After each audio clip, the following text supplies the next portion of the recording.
nahereye mu Rumonge nakwikana amashirahamwe atatu akora ibintu n'ubworozi, zibiri bagira iyororo ry'impene, yindi nayo bagira ihinguriro gifu bazodandaza mu nyuma ikavamo ifu y'ubuyi.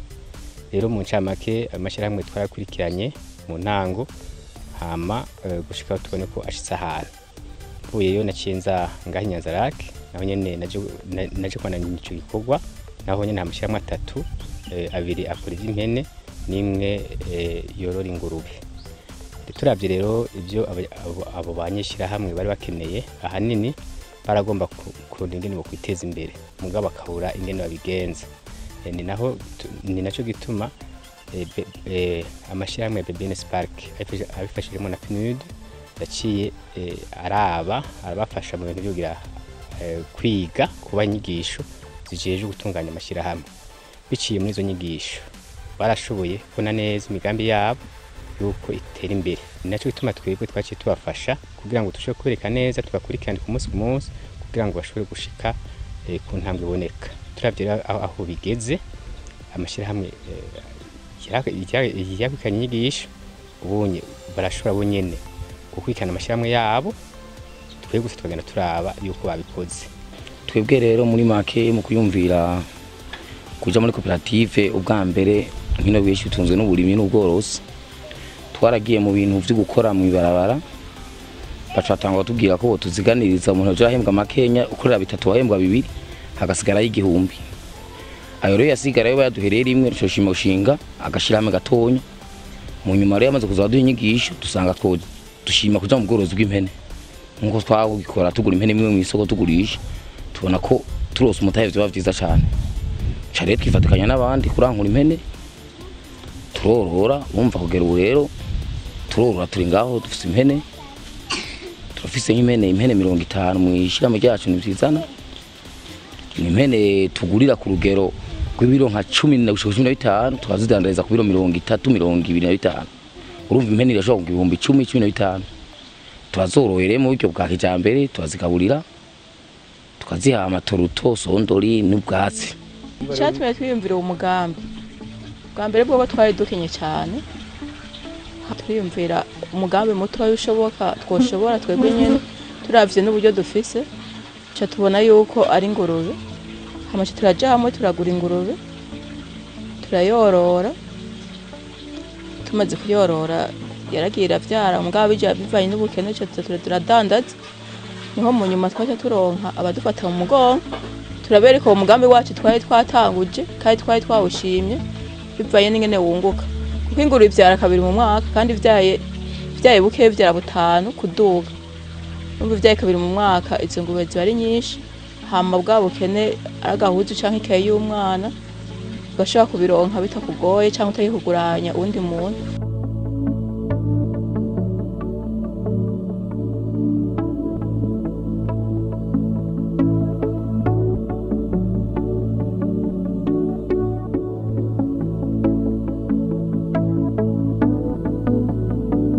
Le rôle de BBN Spark, c'est vraiment de les aider à développer des outils de gestion pour qu'ils sortent vraiment de l'association où il n'y a pas de production, il n'y a pas de produits clairement identifiés, il n'y a pas de marché clairement identifié.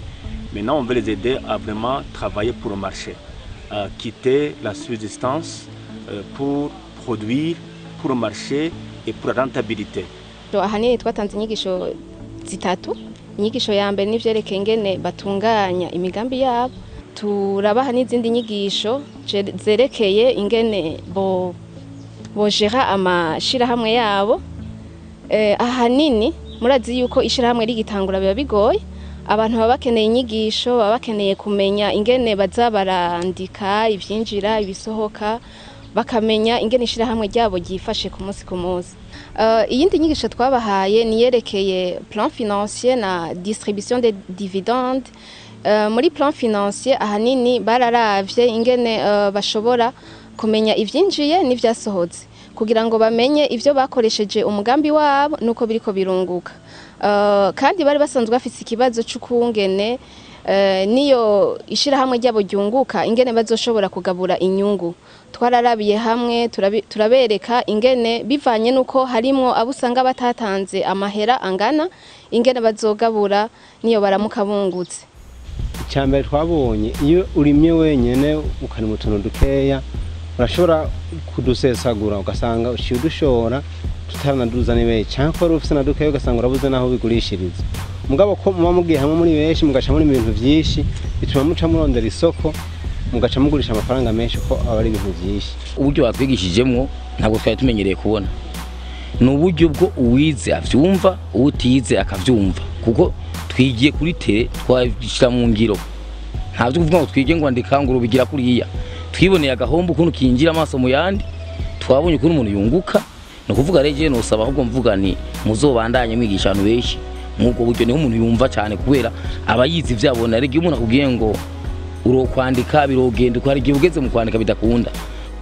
Bitandukanye n'abandi nk'uko turazi ingene ishiramwe amategeko y'ishirahamwe y'abatazi amategeko y'ishirahamwe hari abatazi kugira iyo ufise umugambi iyo uca kugira umugambi wawe ushobore gutera imbere kandi ikindi naco dutandukanye hamwe n'abandi ubu twebwe nuwo twobwira ati tugurana amahera turafise ingorane twakenye nk'indya z'ingurube twebwe ubu boduha kuko ubu dufise abakiriya tugushorera tuza tuzinanye gose cyo bituma dutandukanye n'abandi.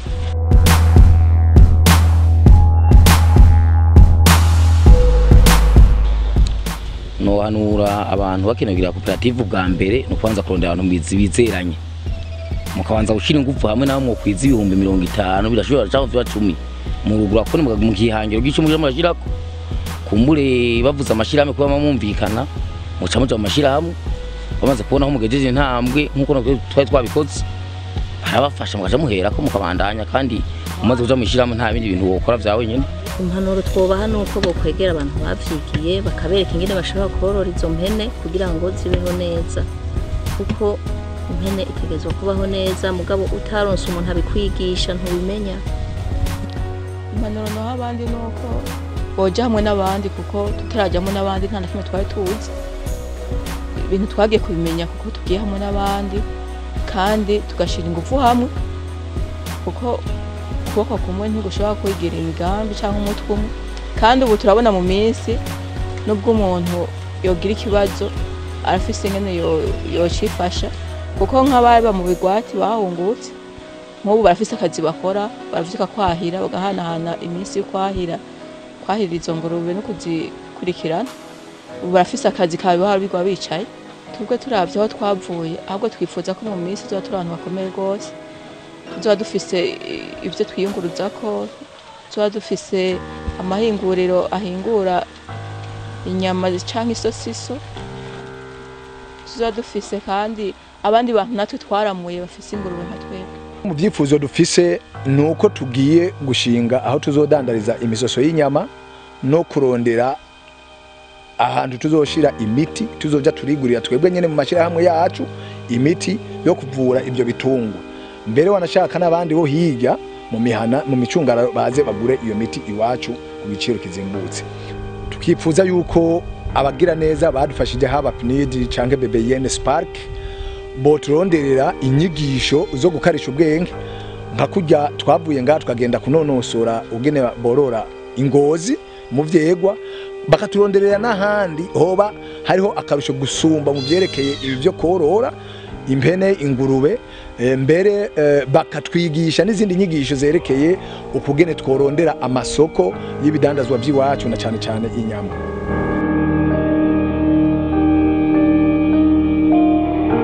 Bisanzwe twavuga yuko bashitse harakenewe yuko ubandanya bakurikirana kuko biragaragara neza yuko inyuma yuko amashami ashinzwe mu nyuma ataba bakurikiranye ashobora guca asubira inyuma kubera yuko baba babuze umuntu bafata mu mugongo kugira ngo bashobore kubandanya bashobore kuramiriza kuri ico gikorwa.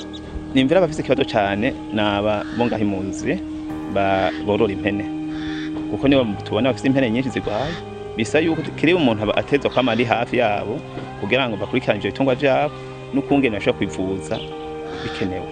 Nabigihara bayego ntitwova yuko zitazogwara nabo nyene barakeneye umuveterineri azobama hafi abarimyi nabo nyene barakeneye umugoronome azobama hafi naho barose inyigisho nosa yuko bikunda mwosahiriza ababorozi b'impene ku kintu kijanye na kit medical kubijanye n'abarimyi umuceri amangre arahari amapompa arahari keretse imiti mikeyi niyo yokenerwa yo gupompa kubera ko ndagutera ubukoko buke naho bindi nta bintu byinshi by'ingorane kwa barimyi umuceri tubona bafise. Conseil que je pourrais donner aux futures personnes qui voudraient s'organiser en entrepreneuriat pour vraiment vaincre la pauvreté, c'est déjà de ne pas trop compter sur ce qu'on appelle les bailleurs entre guillemets ici.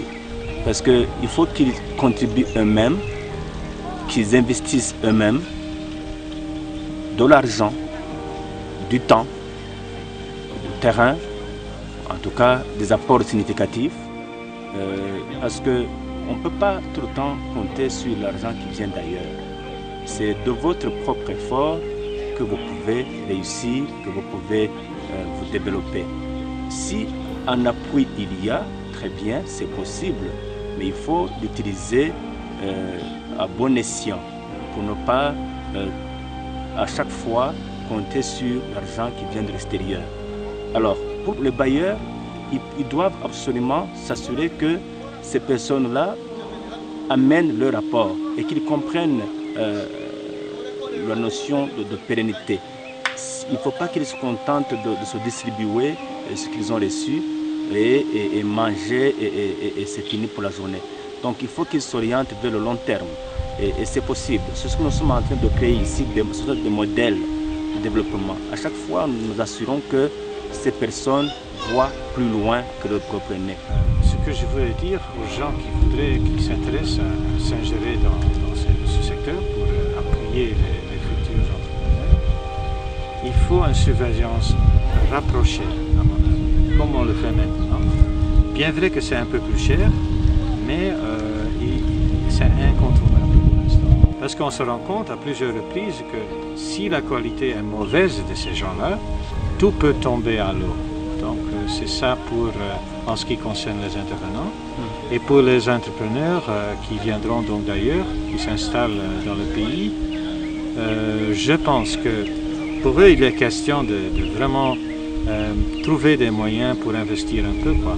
Donc ils doivent se débrouiller pour mettre ensemble un certain montant d'argent et avoir vraiment un objectif bien fixé. Ces types d'interventions d'activité, ils font partie de notre appui au gouvernement du Burundi en ce qui concerne la réintégration des personnes affectées par les conflits. Et on a pensé que la meilleure manière de faire ou d'appuyer la cohésion sociale au niveau local, c'était en intégrant toutes ces personnes dans la communauté à travers, je dirais, de l'amélioration de l'économie au niveau local. Donc c'est pour cela qu'il est très important de trouver au moins des revenus pour ces personnes qui sont en train de cohabiter d'une manière pacifique. Et donc l'idée c'est à travers différentes activités génératrices de revenus, pouvoir améliorer la qualité de vie de même de petits groupes de personnes au niveau local, au niveau des communautés. Mais ce que nous cherchons, c'est que au moins ces petites activités génératrices de revenus puissent être une aide pour quand même consolider les économies au niveau des foyers, au niveau des personnes plus vulnérables, qui puissent être quand même un complément, je dirais, à ce qui est les revenus au niveau mensuel. Donc c'est pour cela que nous, on est satisfait du partenariat qu'on a développé avec Viviane Spark, parce que ça nous assure qu'une institution qui fait ce type de projet, disons, ce type de suivi au projet au niveau local, puisse nous assurer la qualité de nos interventions. Donc ça nous permettra d'une part de faire un bon monitoring des actions et d'une autre part nous rétroalimenter en ce qui concerne les leçons à tirer de toute cette expérience du développement économique local.